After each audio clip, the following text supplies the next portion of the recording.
to Season 4 of the podcast. I'm your host, Amanda Blackwood. If you've never listened to my podcast before, then welcome to you, and please hit that subscribe button. It's hugely beneficial to us podcasters. As many of you know, I wrote my autobiography as a survivor of human trafficking called Custom Justice. But if you didn't know, you do now. Keeping in line with that, this entire season has been focused on interviewing other people who did or plan to write about their own experiences as trauma survivors and how they overcame their past. As much as we all hate commercials, they are a necessary evil these days. That's what keeps the show on the air. You can also show support by purchasing one of my mini books, or donating through PayPal, or leaving a review on whatever platform you listen to this podcast on. You can find the links for the books or donation options in the podcast description, of course, as well as the links to the guest. As always, a portion of the proceeds from this podcast do go to local organizations that help fight human trafficking. Ladies and gentlemen, welcome back to the podcast. As always, I'm your host, Amanda Blackwood, and I have a very special guest with me today. This man has done so much work to be able to uncover his family's past and history in order to understand it and learn how to move beyond it. And I am so excited to have Max Friedman with me today. Max, welcome to the show, and thank you for being with me. No, thank you for having me and allowing me to talk a little bit about what's on my mind and what's on your mind. Your story is just incredible. I can't see anybody not wanting to have you be able to speak up and talk a little bit about it. So let's start a little bit with who you are and where you came from. Where were you born? I was born in Sweden, which is an unlikely place for someone named Max Friedman to be born. Yes. And you And don't have a Swedish accent. no, but when I had hair, I used to have blonde hair. As my mother used to tell me, well, therefore you're Swedish. Uh, but unlike the rest of my family, because they all actually also had blue eyes, I have brown eyes. And my eighth grade biology teacher told me, well, you must be adopted, which actually was one of the best things I ever heard. It made my day until I found out she didn't know what she was talking about, and that's why she was teaching eighth grade biology. Uh, but anyway, yeah, so I was born in Sweden. My parents met in Sweden. They were both liberated from Bergen-Belsen concentration camp at the end of the war, and they were both in pretty bad shape.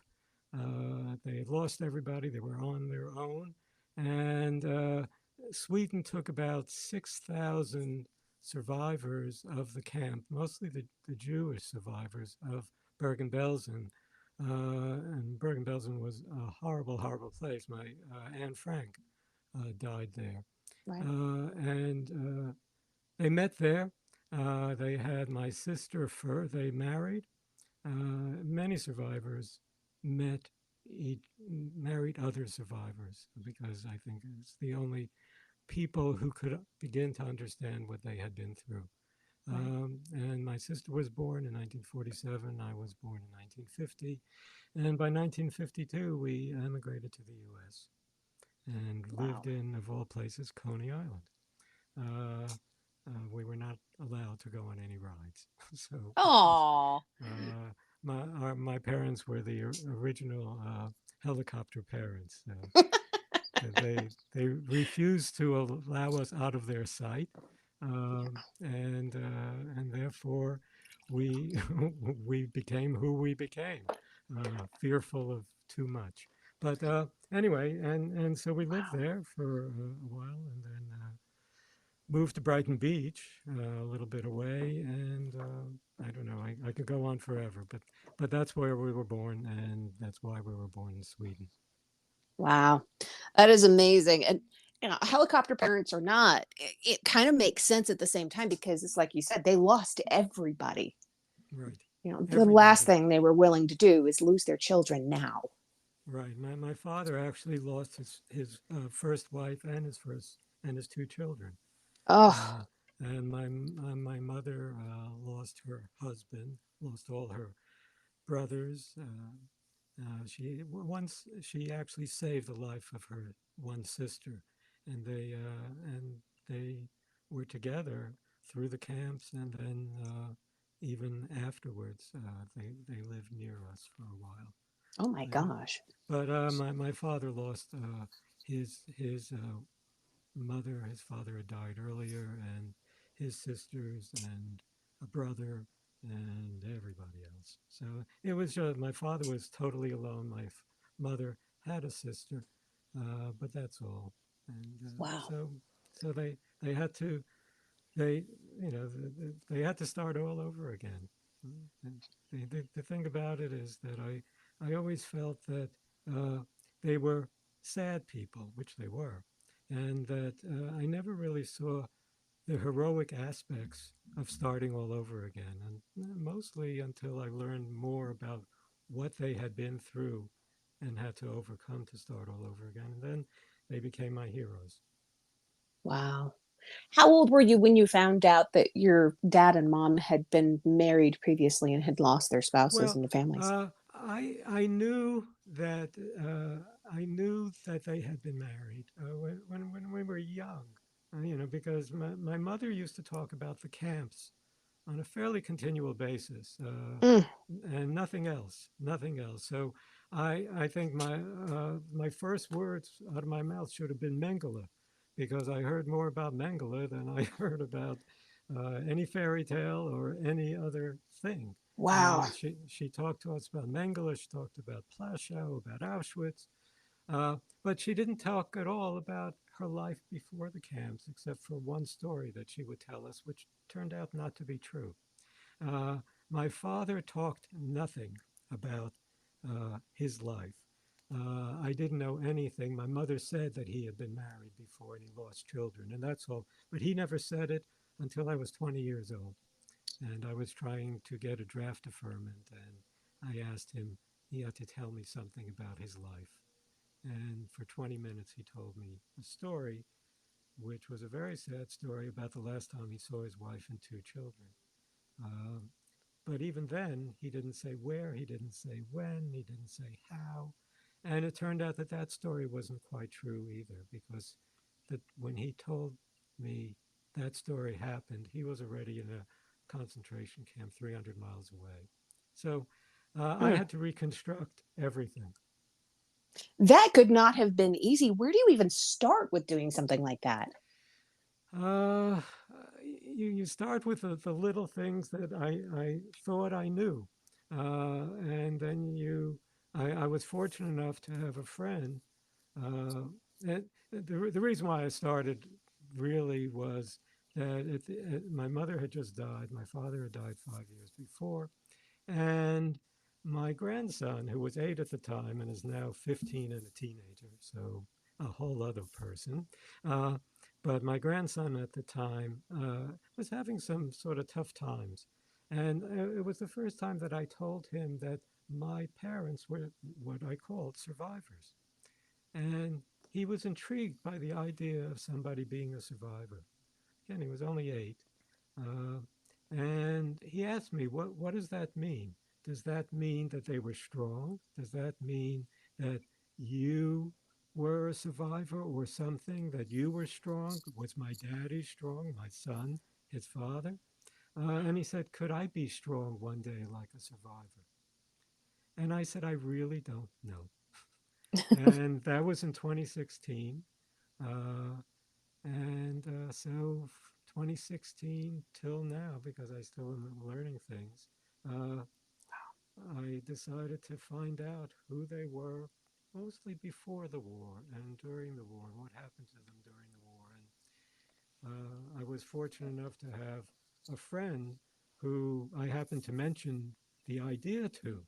And he said, well, I just came back from he was born in South Africa, actually. And he said, I just came back from a reunion with my high school classmates in South Africa. And one of them, it turns out, has a son who does Holocaust research. He's German. He's not Jewish at all, Oh my and gosh. and he's in Munich. And you might want to give him a call or send him an email, and maybe he can put you on the right track. And Giles uh, put me on hundreds of tracks. And if I went through all of that list, I'd be still doing this. But but he gave me a lot of leads, a lot of places to try, a lot of memorial sites to look at, and then he gave me people who were experts. I mean, I got the world expert in death marches. I got the world expert in survivors of Bergen-Belsen, and all these people told me more. I would tell them what I knew, and they would say no or yes or this how it might have been, and then and we would eventually go. My wife and I went to Poland, went to Sweden, went to Israel. I found a niece that my father had through his first wife, Oh, wow. working in Yad Vashem, the Holocaust Memorial Site of all places, Oh, and we met her in 2018. And I learned more, therefore, about his first wife and that family. So it was this piece of you know, it's sort of like I I once did a I'm a writer, or I try to be a writer for most of my life, and I would do writing workshops sometimes, and I used as an example the things that the New York Times did after 9/11, where they went to uh, every person who lost somebody, the family of everybody who had been killed, and they went to find out, to do a small short profile of who these people were. In these profiles, I don't know if you know, but they were collected in a book, and and I got to talk to the person who was doing a lot of the profiles, and she said what she had done is you go in and you start asking all kinds of questions, and you see which ones work and which ones don't work, and over a 20 or 30-minute period you get to something that allows you to pull on a string, and you pull on that string, and that string is what the story is going to be about that person. That one thing that a wife or a mother or a daughter wanted uh, to be remembered about their father or their husband or their son. And wow. so when I did all this, I kept pulling on strings. I kept pulling, and sometimes they were dead ends. Sometimes it turned out that the Frida Friedman, my mother's name, or one of her many names that she used, but that there was another Frida Friedman. Actually, there were two, and they were both in Auschwitz at the same time, and they Oh, were and they were mistaken for each other, and so. Uh, when I would get information about one Frieda Friedman, they talked about a cousin. And I said, what cousin? And I started to find out about this cousin. But then I found out that all these cousins were from Hungary. And I said, well, these are Polish people. These are not Hungarians. And so, you know, that whole avenue went away, because suddenly I thought that, and what ended up happening is that I actually, other people believed that this was a different Frieda Friedman, and at the end of the day, I found that that Frieda Friedman had died in Sweden, and her husband, they said, was my mother's actual husband. So they put the wrong husband to the wrong lady. So this was a wow. 5-year journey of, getting mixed up, and then being joyful just to find something. I mean, and being saddened in ways that I never thought I could be saddened when I discovered the names of my father's children, Ada and Fagla. One was 1.5 and one was 4. Oh, And when I discovered their names, and I discovered actually the day that they went into the gas chambers with their mother, and I discovered that day, and their names and when they were born, and obviously when they died, uh, I felt like they were now real people, that they were my sisters, and and I cried for a very long time, and even when I even think about it, I sort of well up. And then the coup de grace of all of that was going to Auschwitz. And when you go to Auschwitz, amongst many other terrible things that they tell you, is that the crematoria where the bodies were burned, a million bodies were burned, more, uh, that they ran out of space for the ashes. They had nowhere to put the ashes. So what they did was they put the ashes on the ground. So when you walk on the grounds of Bergen-Belsen, I'm sorry, of Auschwitz, you are walking on possibly your family, possibly friends, possibly my mother's entire family, Wow. who were all murdered there. So that is another point where you can't stop crying. But you also feel a tenderness and you feel a closeness to people that you only know their names and the days they were born and the days they died. It's absolutely heartbreaking. Yeah, it is. It is, and it redoubles whatever little bit I can do, not only to restore the humanity that was taken away from my parents and the lives that were taken away from them, but also for all the others and for what could still happen at any moment in time in Yeah. this country, even. Yeah. There's nobody that is immune That's to right. horrible acts That's right. perpetrated by mankind. That's right. That's right. Wow. And you, a survivor of other kinds of horrible acts, and so many people, and just knowing that one day things are okay, and then the next day things will never be the same again. Yeah, absolutely.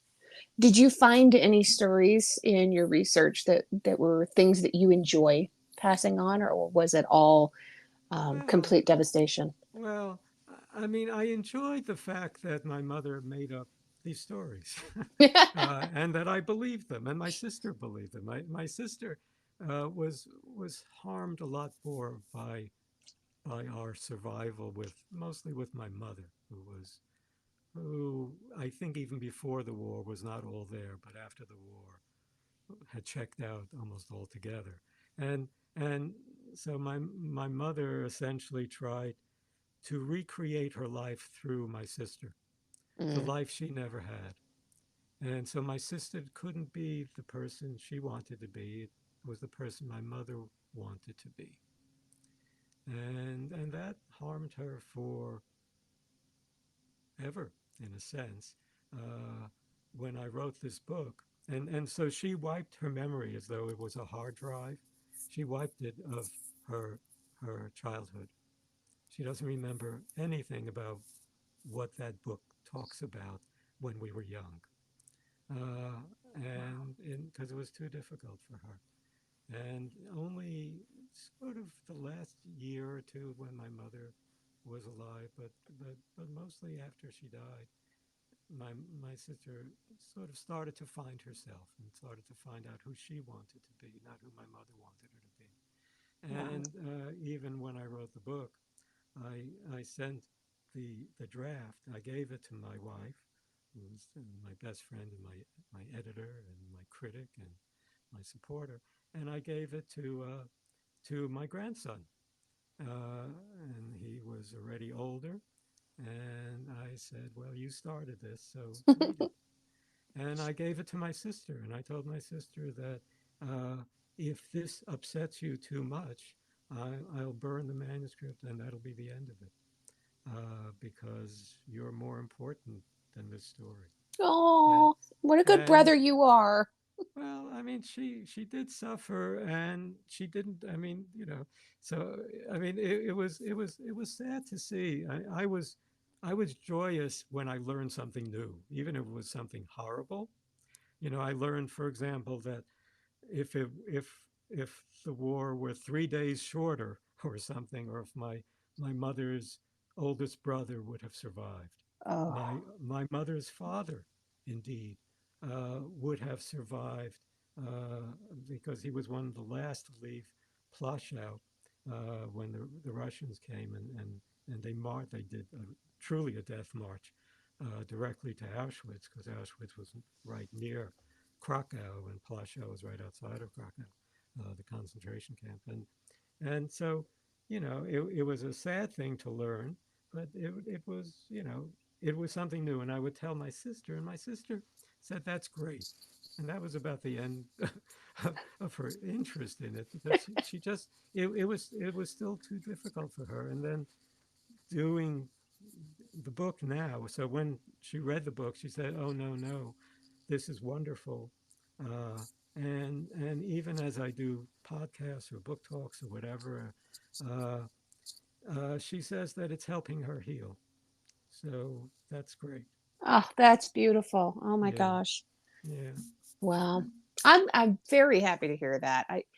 It's not easy for a family to go through trauma, and I know that growing up with your family the way that things were, that wasn't an easy journey for you guys at all. And No. it's common for kids to be able to block out their childhood memories because it's just a coping mechanism. They Oh don't know yeah. how else to deal with it. Oh yeah. Yeah, and I love that you were able to go out and find the information that you needed to be able to write your book. Now, what's your book called? It's called Painful Joy. Painful Joy.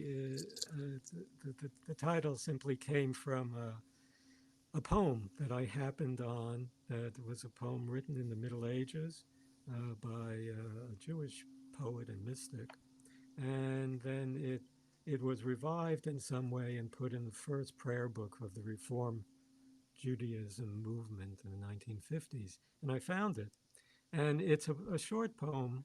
It's in the book, and it's a poem about what happens to love when it's touched by death.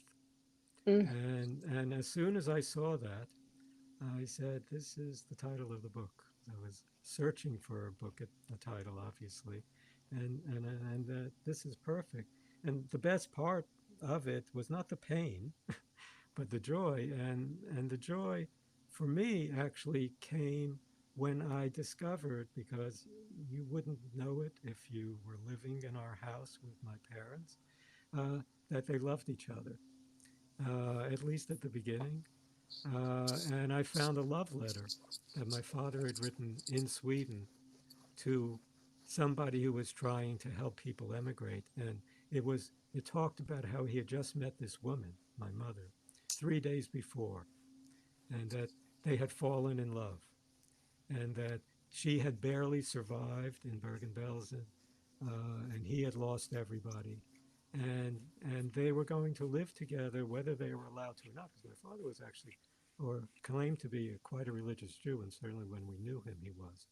Uh, but but they would live together until they would be allowed to marry, and when once they knew for certain that their first spouses had been murdered, and they were no longer around.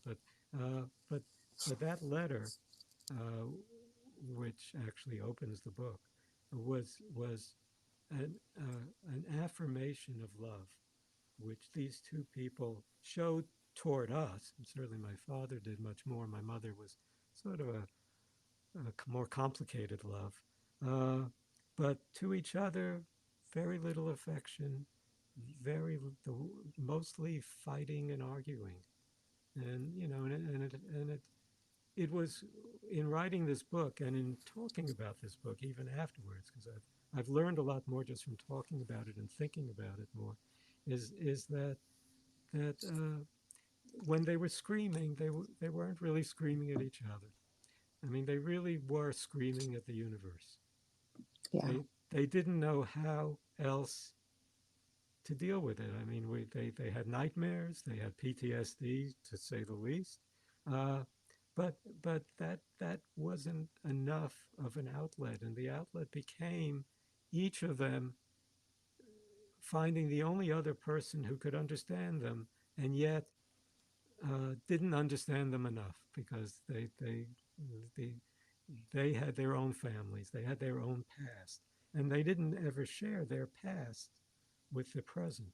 And so there was so much still left to, not only to grieve for, but left still inside, that they never really came to terms with in any sensible way.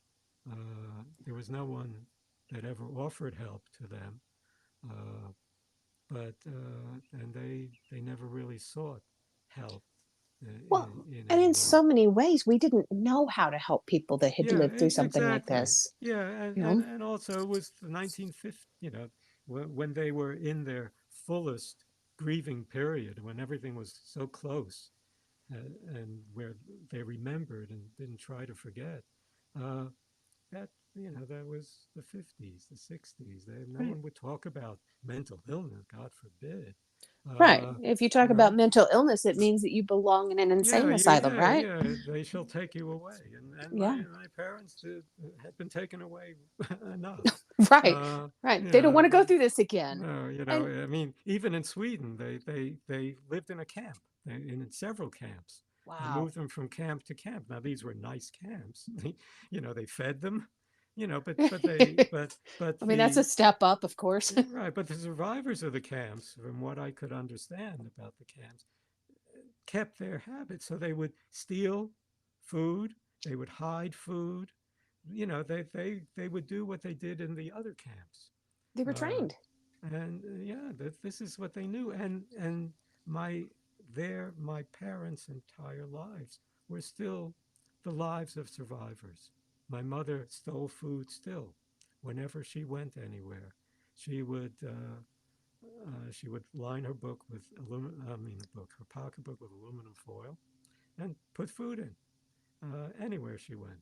Wow. Uh, and but she would hide food from us. She was bulimic, actually, because of the food stuff that happened in those camps. So it was always something. It was always There was a manifestation of what happened to them all the time, and it's just a matter of when you stopped noticing, when you had seen it enough. And for my sister or me, or for my sister, she was so directly affected. I was lucky. I was lucky that I sensed something very bad was going on when I was very young. Uh, I think maybe it was. I think I write it about in the book my when the our landlord came to collect the rent, and my we didn't have money, and my mother told us to get into a closet with her and Oh, be quiet. And it was only maybe a month or two ago. So I write it in the book as though poor Rachel, my sister, and poor Max, for having to stand in this closet, still quiet, until the banging on the door stopped, how scared we were.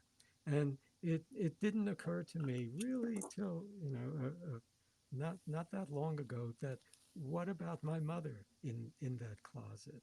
What kind of terrors was she reliving right. herself when the soldiers came, when they banged down the door and they liquidated the ghetto, the Krakow ghetto? I mean, all that stuff. And it was only then that I said, oh, I'm thinking about myself too much.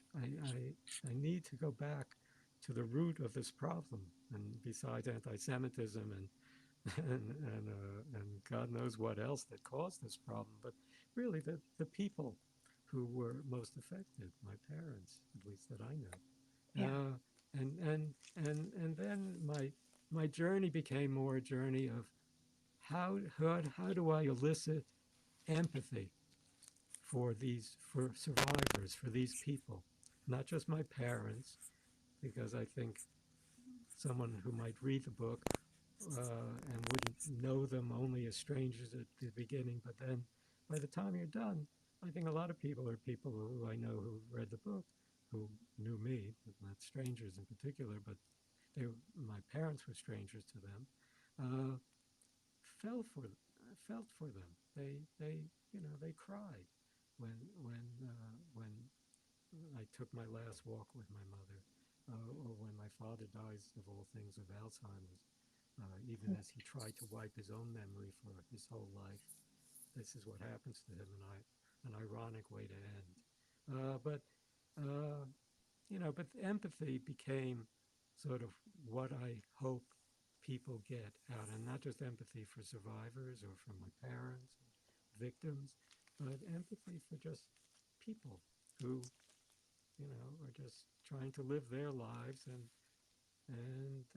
understand that people go through bad times, and you should at least give them the space and give them the benefit of the doubt instead of seeing them as an enemy or somebody I don't really care about.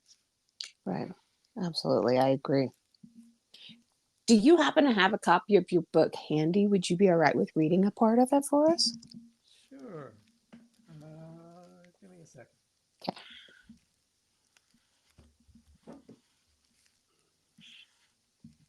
And while you're doing that, for people that are interested in grabbing a copy of this book, I would totally suggest that. I am going to have in the show notes the link to be able to go and grab it off of Here I am. Amazon, and Max's website and his LinkedIn, Facebook, Twitter accounts, all that stuff. Right. Yeah. And yeah, the book is there in hardcover and Kindle edition and softcover, whatever you like. Sometimes Amazon has big sales, so you can get it for almost nothing. And if you have Kindle Unlimited, you actually can get it for nothing. Oh, Except nice. except for your subscription to Kindle.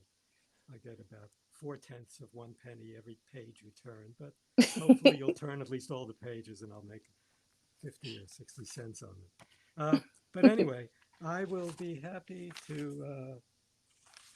Well, uh, sure. Is there any part in particular that you want me to read, or you want me to just pick a Whichever part? part you think would speak most to people.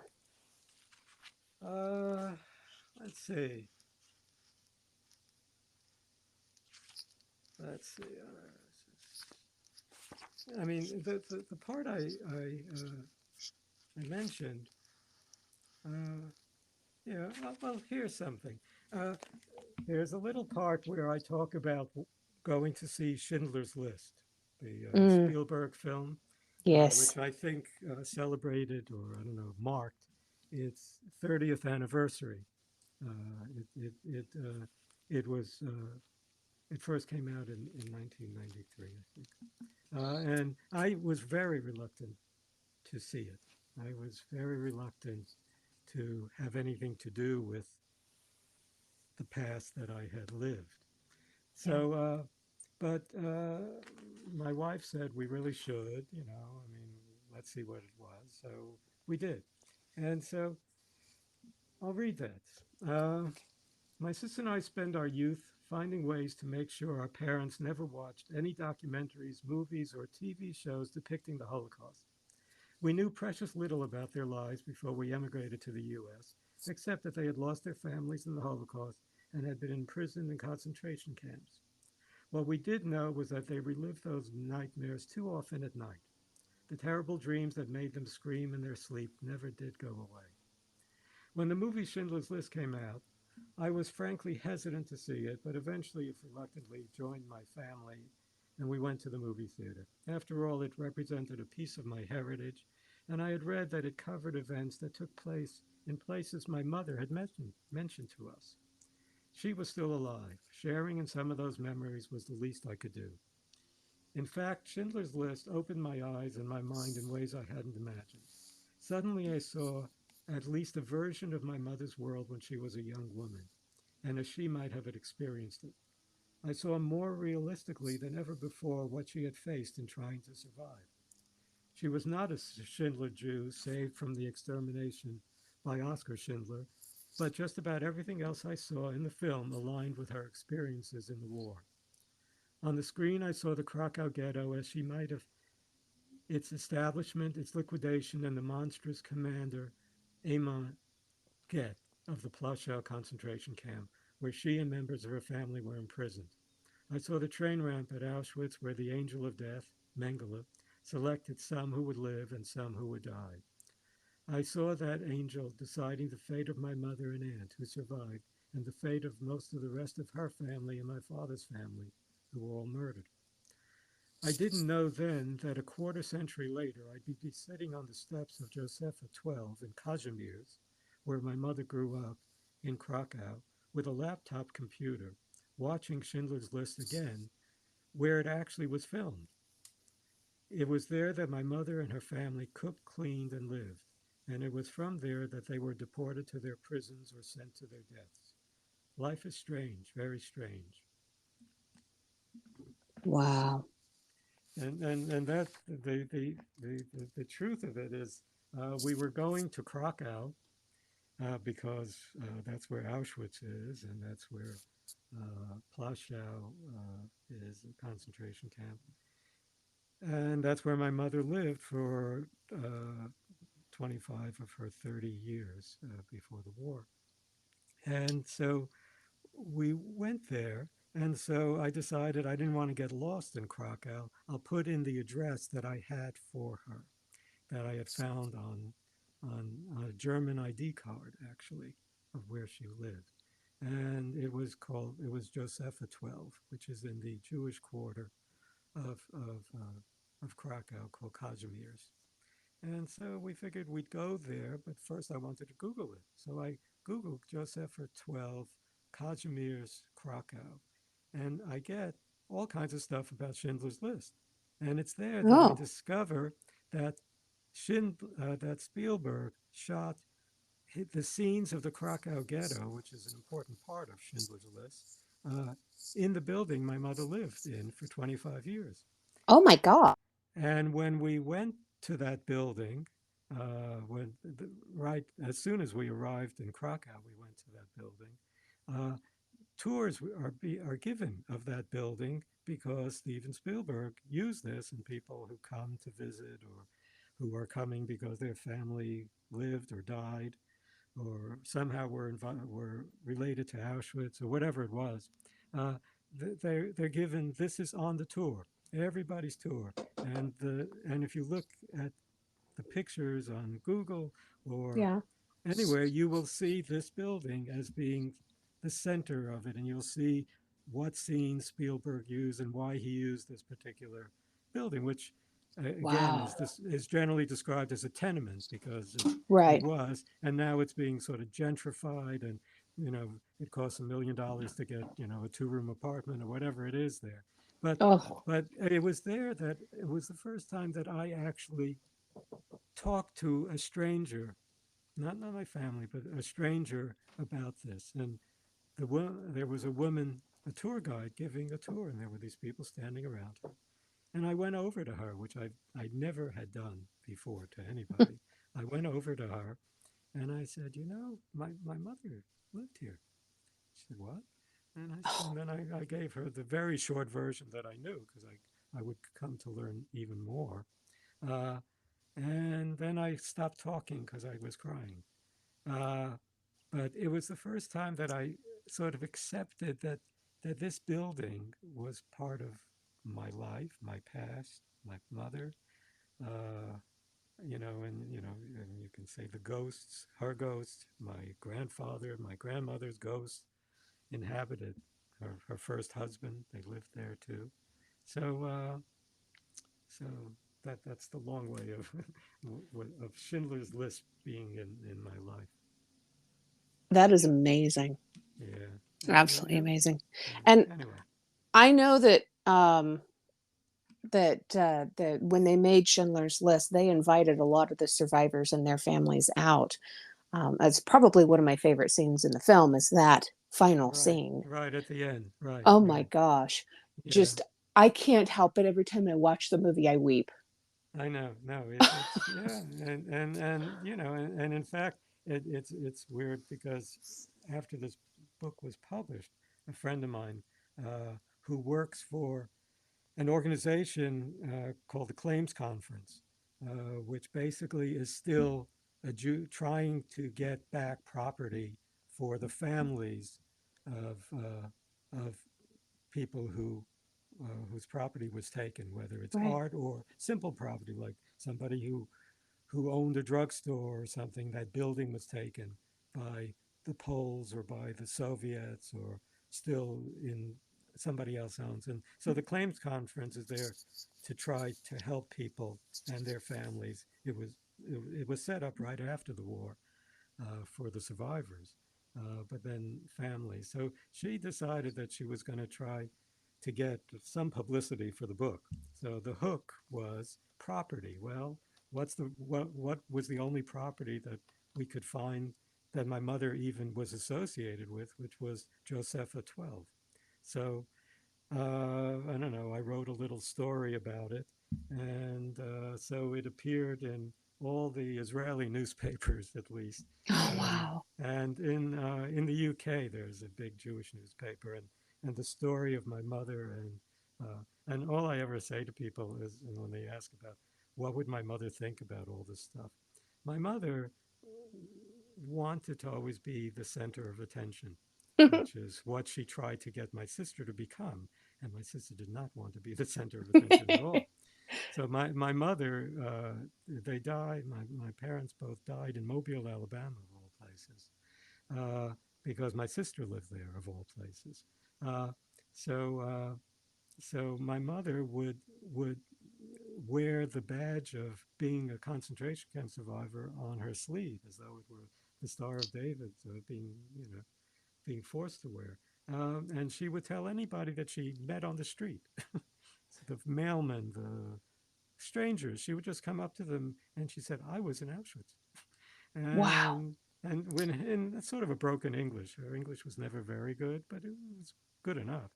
And and she became sort of a little celebrity on Holocaust Memorial Day. Uh, they would she because she was there for 5 years, the last 5 years of her life, and there would be a TV interview with her because how many survivors were in Mobile, Alabama, uh, or there would be a story in the newspaper. And in fact, when she died, her story was reprised on the front page of the Mobile Register, the daily paper, uh, that she had just died. And my mother would have loved the attention, loved the attention, because that's I think that's all she really wanted in life was attention, and Wow. not the kind she got, the kind she thought she should get. Yeah. Anyway, yeah. Man, what a cool lady. I mean, I Yeah, know she. yeah, yeah. I mean, both of them were, they were character. Especially my mother. My mother, you would never forget my mother. My mother would tell you the truth about everything. What she believed, she had no filters, no filters. We knew a woman who was very nice to my parents when they moved to Mobile, who was also had a very serious weight problem. I think she weighed about, I would say 300. Now they're on all these reality shows, but she weighed around 300 pounds at least. And she was lovely to she was a friend of my sister's, and she did the special lunch for my mother when she arrived. And my mother sat down next to her and she gives her a look and she says, "You are the fattest person I've ever seen in my life. What's wrong with you?" This is what she does. So, Wow. Talk about no but filters. but Elaine, this nice lady forgave her. I mean, people forgave her. I don't Yeah. know if my sister ever fully forgave her, but I think she understood her much better actually from the book, because you get to understand that these people, their whole lives, both my parents, they were very poor. They had many, many brothers and sisters. My mother had 13. Only seven of them survived to be killed, but only seven of them survived. The others died of various illnesses or in childbirth, but there were 13 kids. And Oh her my father gosh. was this poor tailor, and that was it. Uh, so, Wow. and my mother and her family during World War I had to escape the fighting between the Russians and the Turks and the British, which was happening. My mother lived in a little village on the border of Ukraine, and there was a lot of fighting going on, and they became refugees. So starting from the time she was 4 till the time she was 9, she lived on the streets of Prague.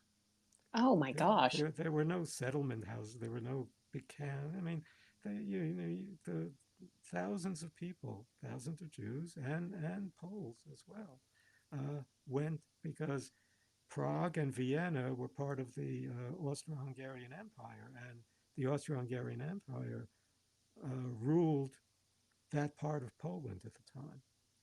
So they went there just to be sheltered or to be safer from what would have happened, might have happened to them if they had stayed. And so living on the streets, living as a refugee for 5 years, and then, you know, enduring what happened during the war, and then coming here as a refugee again.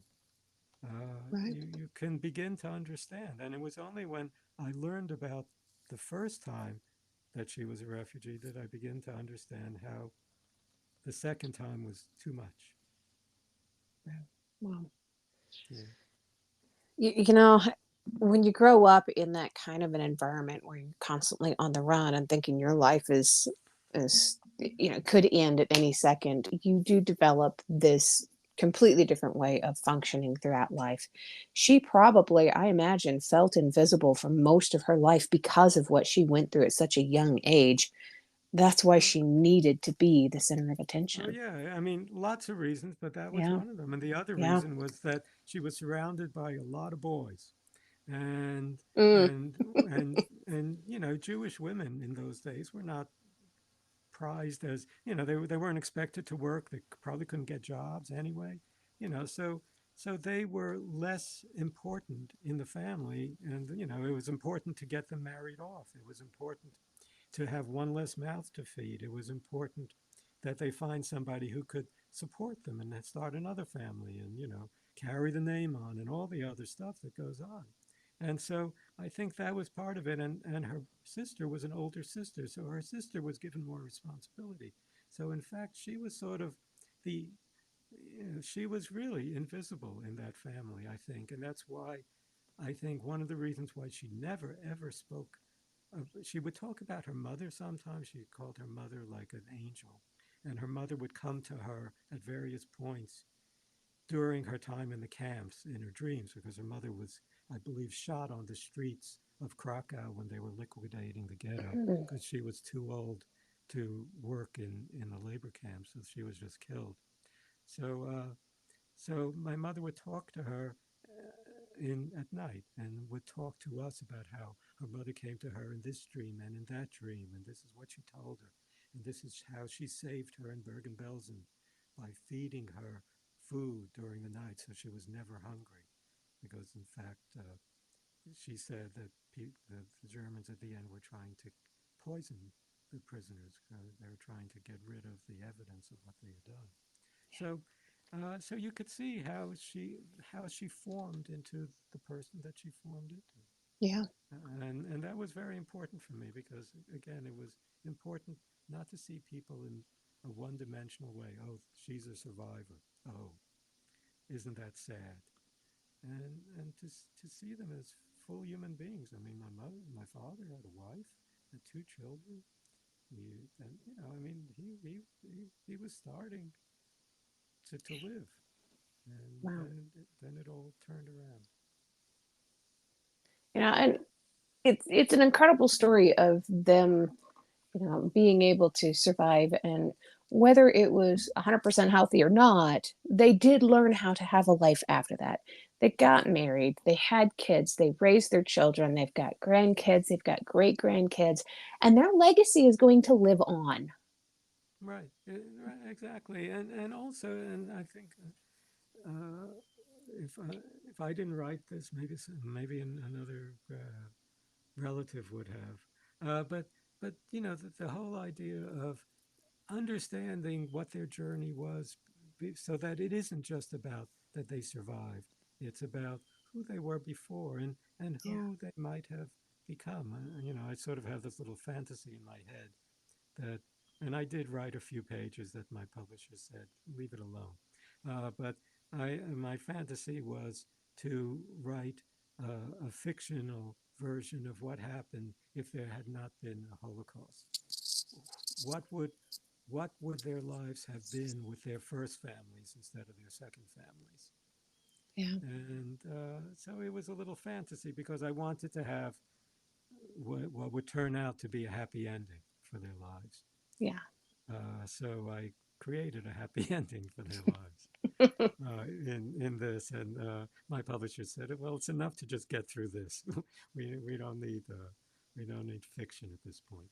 But it might be fun to kind of explore that at another time. Yeah, You another know? time. Yeah. Yeah. So there's always one last question that I ask my people, Max, whenever I have them on the show. Sure. But I'm going to modify that for you. Normally, the question is, what's one thing that you love about yourself that's not related to your physical appearance? And I'm going to change that today for the first time. And Okay. instead, it's going to be, what's one thing that you've learned to love about your family? I've learned to love about the idea that, well, I guess that there were role models that I thought were not the role models that I wanted in my life, and that when my grandson asked about my parents as survivors, I was using survivor in a very uninformed way. And what I learned from the journey that I've taken is that they were full human beings, and that they left a legacy for us of not only not giving up, but of showing a kind of resilience and a kind of hope that in the face of what has to be the most hopeless situation. I'm sure there are other similar situations, but situations that are clearly hopeless. That there can still be a reason to live. There can still be a reason to go on, and that's a lesson I think we all need to understand, and that's what I got out of it, and that was the most important thing for me, and I think it's the most important thing certainly for my family, and I think for others. Absolutely fantastic. Painful Joy, a Holocaust family memoir. You can't miss it if you see it on Amazon. Bright yellow with this beautiful historic photo of this is, I'm assuming, your mother and father riding on a motorcycle. And Can you it's imagine that? Right. post I World War couldn't. II, of course. Yeah, post World War II, hanging out in Sweden, right? But Oh my they both goodness. had their best clothes on, That's adorable. I love it. right? That's a great photo. I love that you use that one for the cover of the book. Yeah, Max, thank you so much for spending your time with me today and for sharing your story. I could probably sit and talk to you for hours on end and feel like I've never had enough. yeah. Um, your Well, story is amazing. Their story is amazing. I'm actually ordering a copy of your book right now. And I can't wait to read it. It's well, going to sit right next to my Simon Wiesenthal books. yeah. But I think at the end of it, I hope people come out of it with, there's a lot of pain in there, but there's Yeah. also the possibility of joy, which we forget about too much, and particularly these days, God only knows. But these days, there were worse days than these days. There Yeah. were and there could be worse days still to come, but we have to cherish what we have.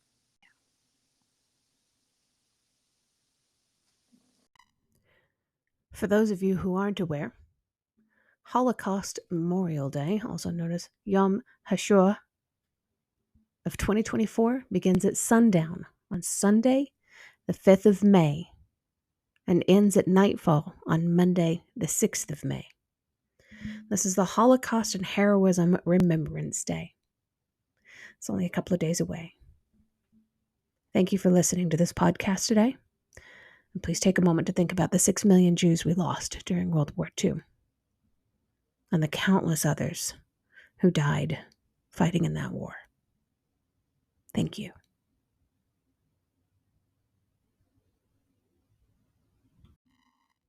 If you've enjoyed tonight's episode, please make sure you check out the episode description. There you'll find links on how you can learn more about this guest, links to connect with them on social media, and how to support the podcast. Remember, I don't get paid to do this. My boss is a bit tight-fisted. I can say that. I work for myself. In short, this show really is all about the guest. If you've enjoyed their interview, please feel free to let them know.